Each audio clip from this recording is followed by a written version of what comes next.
What is up, everyone? I hope you all are doing well. My name is Ishaan, and welcome to the video.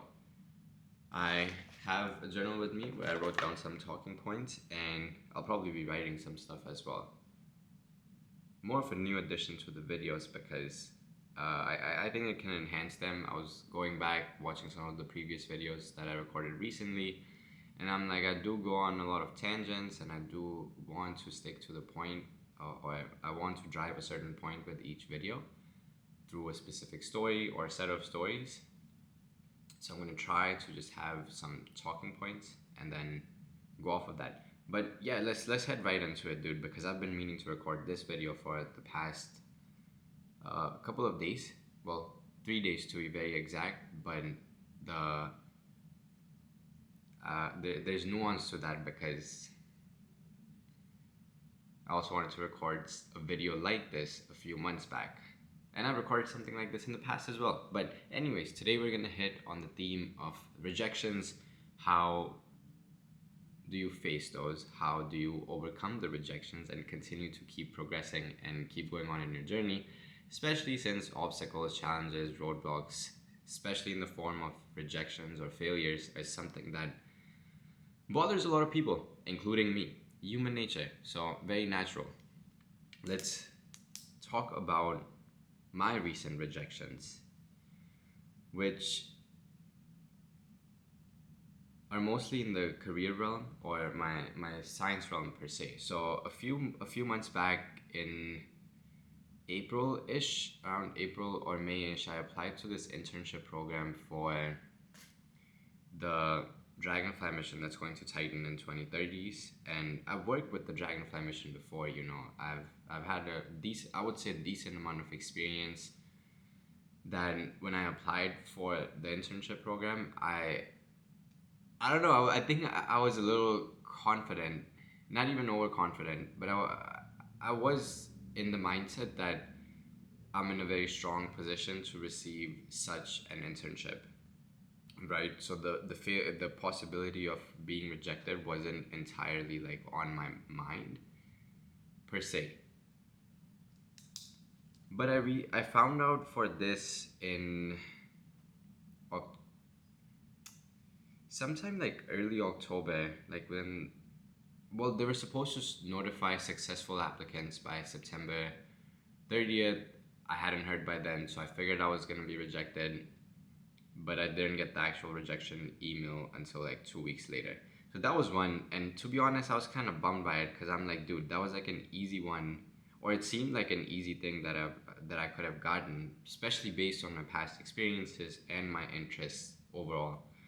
And I thought like through my cover letter, my resume could have made for like a good application, which it probably did, but there's probably there was some back, I don't know. I'm not gonna hypothesize too much as to why it didn't work out because we don't need to worry about that shit.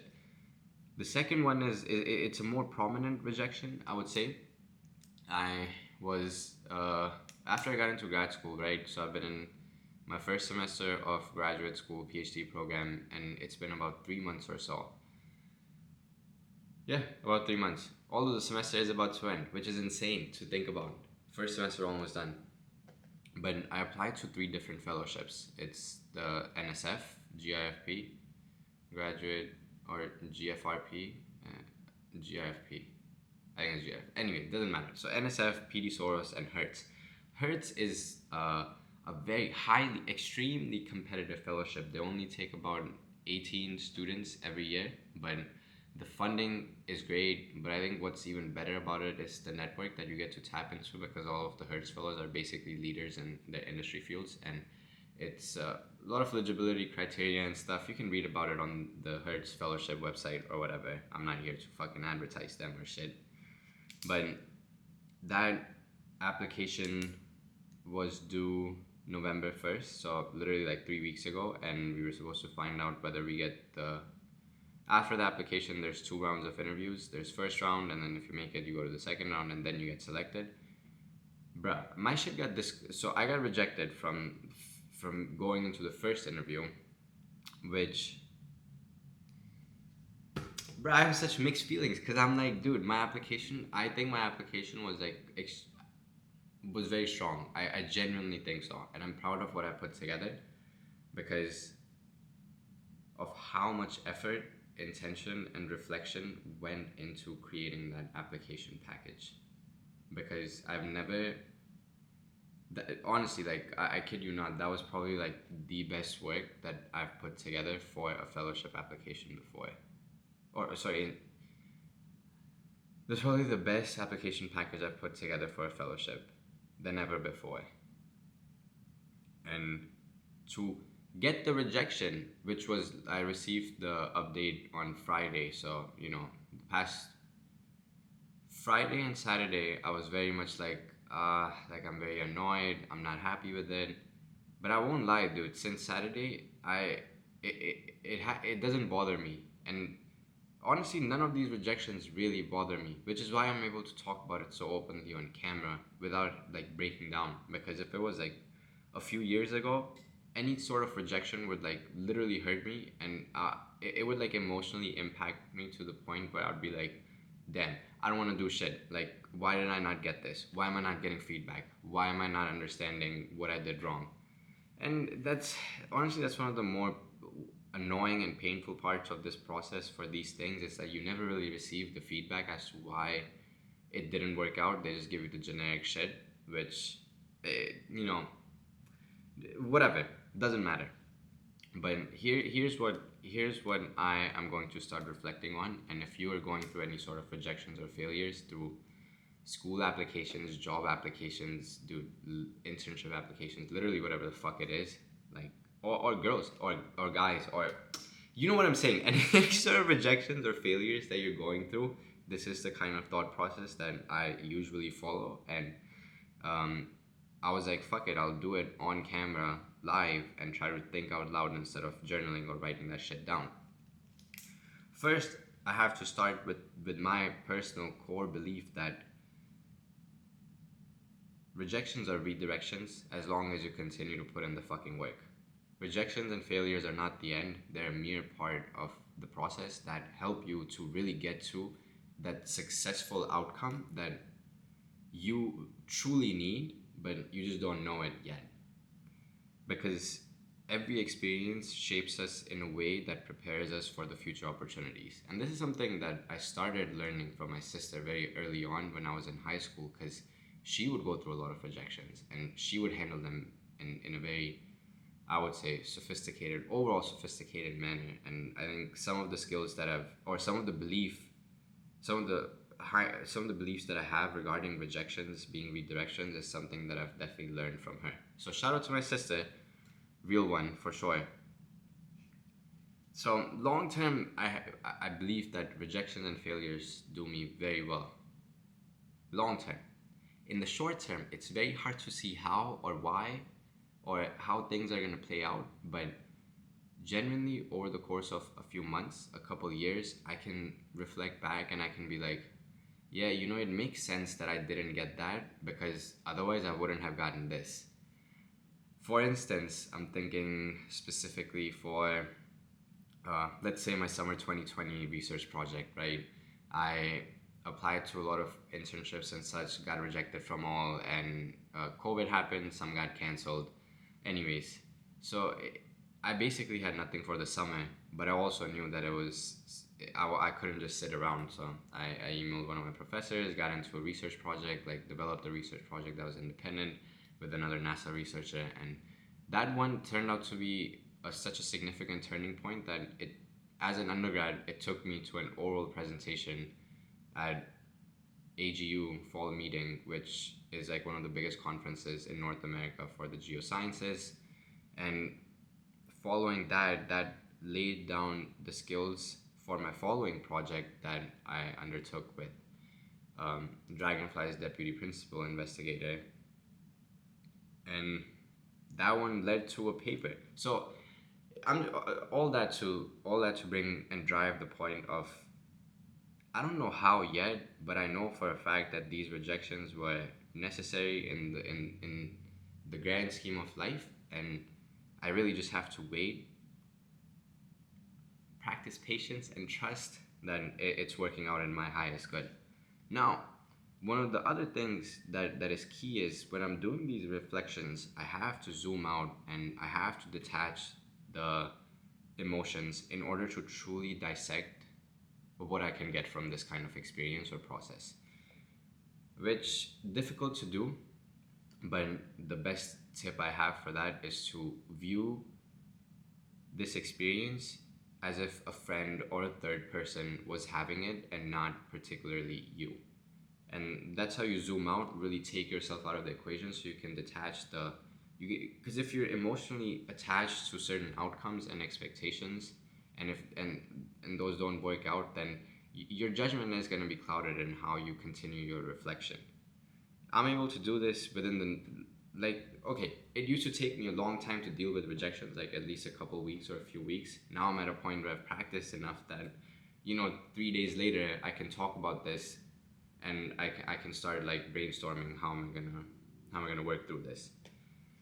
So don't be hard on yourself. Patience, love, and kindness, also compassion, which you will naturally have if you think of the situation as if your friend or a third person was going through. So now that I've hit those things, let's talk about how can I get better knowing, or how can I get better following these rejections, which, like I said before, can be a hard one to answer because you don't necessarily get direct feedback from the fellowship folks or the internship programs or such as to why your application was not accepted. But this is where the creativity has to come in on your end, where you have to decipher, okay, if they're if I'm not gonna get their perspective, what kind of perspective can I grasp from the application process itself that is gonna help me get better?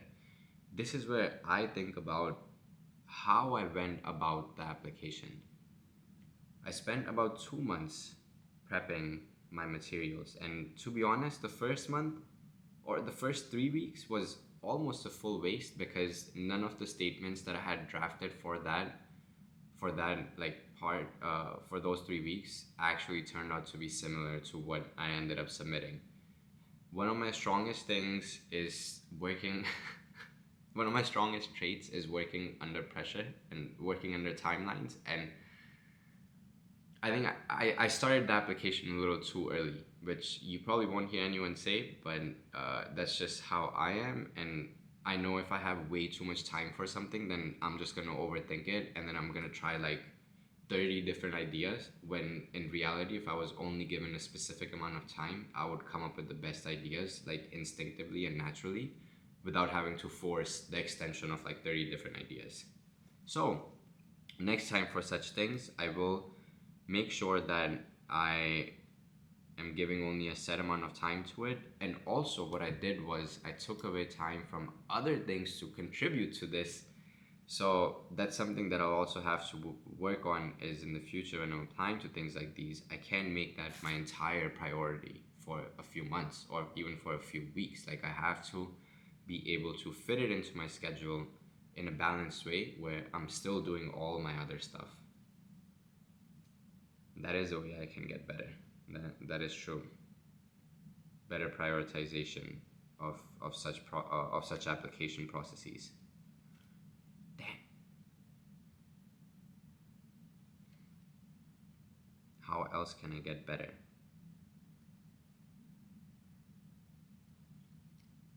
Taking that same stance but looking at it from another perspective. I gave so much of myself into this application, and that, honestly, like, I'm so proud of that. Because, like I said, I laid out all my cards on the table, yo. Like, I didn't hide shit. I didn't have to hide shit. And in a way, I expressed my most authentic self.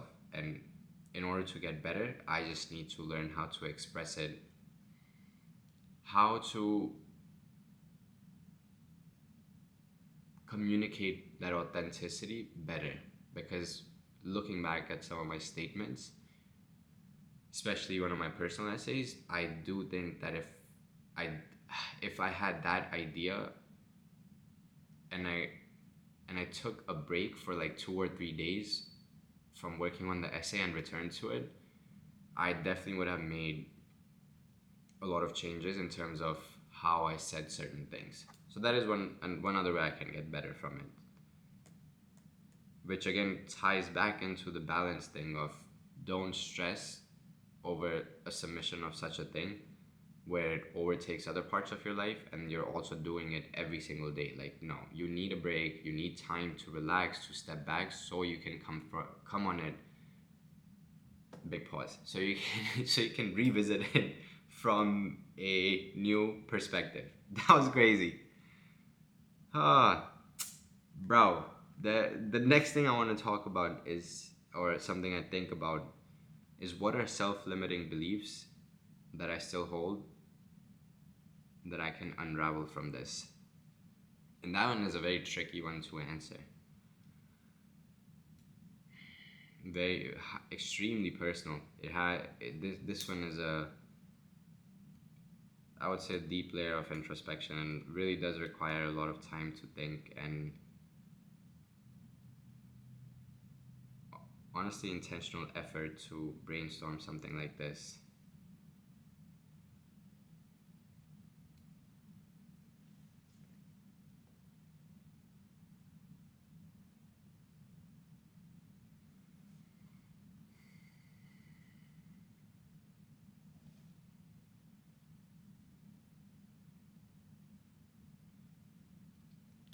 Let's start with talking about how a rejection from fellowship or applications like these can make you feel like that you're not enough, or that you haven't done enough, or that you're not capable. Because a rejection from a fellowship or a job application or anything of the sorts does not equate to your self worth. It does not equate to your internal state of things, unless that's how you see life.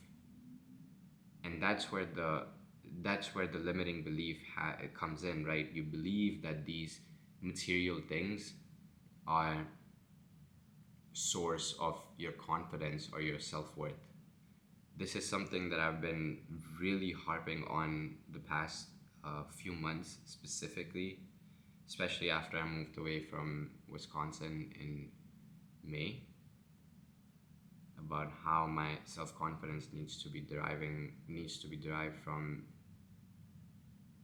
the intangible things, the way I treat others, the way I treat myself, the way I compose myself in relationships, the way I give myself to my work. But no part of my confidence or self-worth needs to ever derive from girls, material accomplishments, physical looks, etc. Even though those were like the main things that I was trying to focus on when I started my self-improvement journey, which is crazy to think about.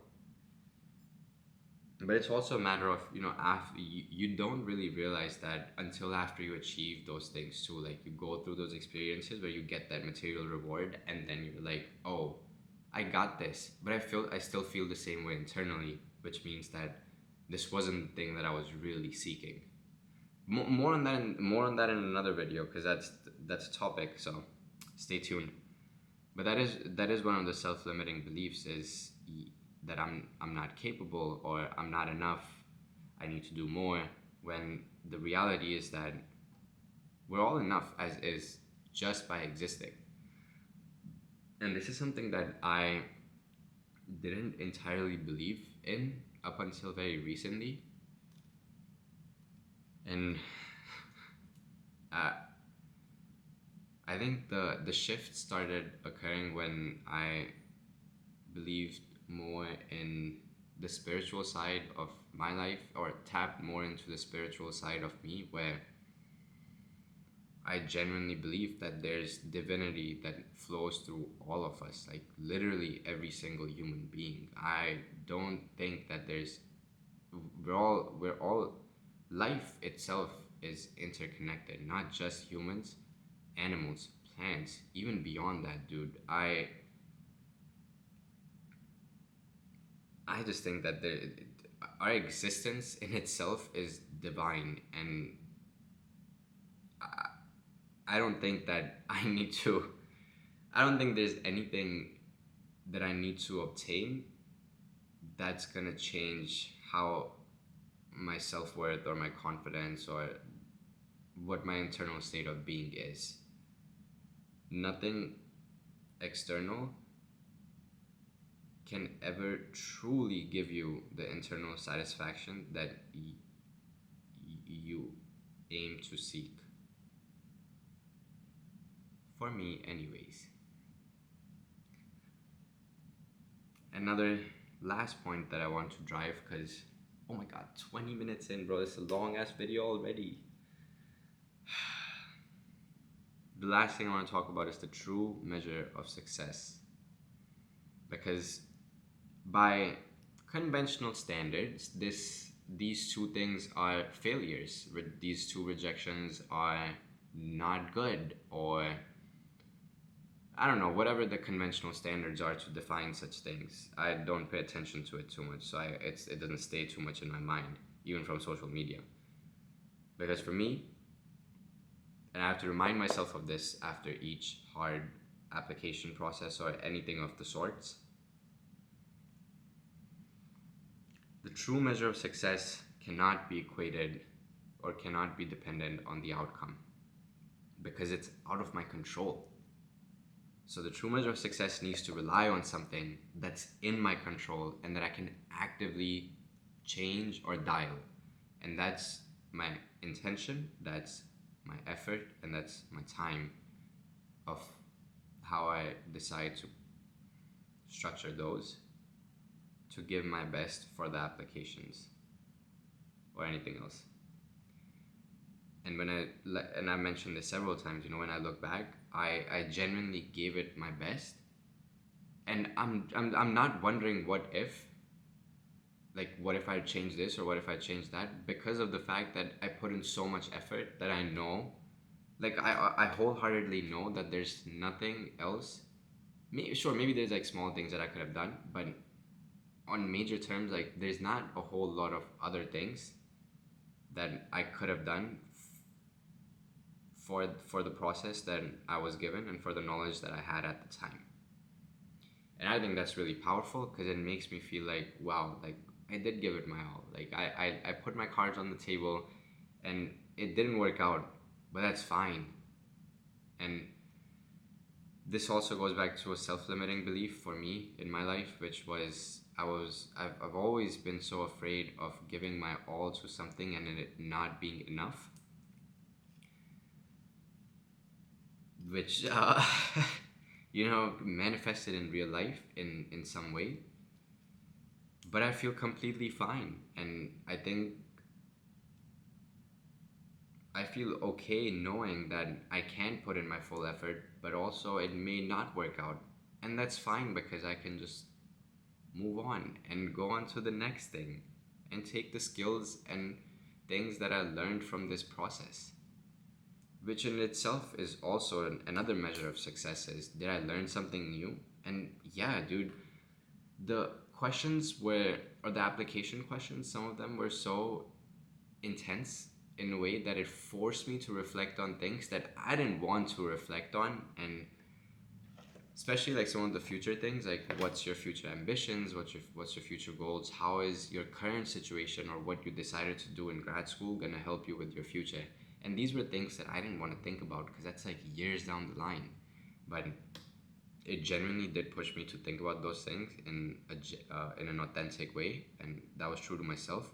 But it also made me realize that there are certain things that I thought I wanted, but when I start writing it out, it doesn't feel instinctive to me, and it feels like, do I really want to do this?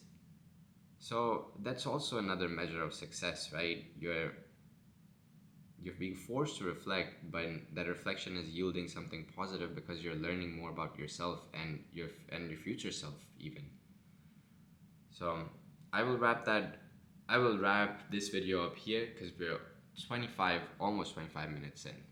If you've made it this far into the video, I just want to say I appreciate you so much and thank you for tuning in.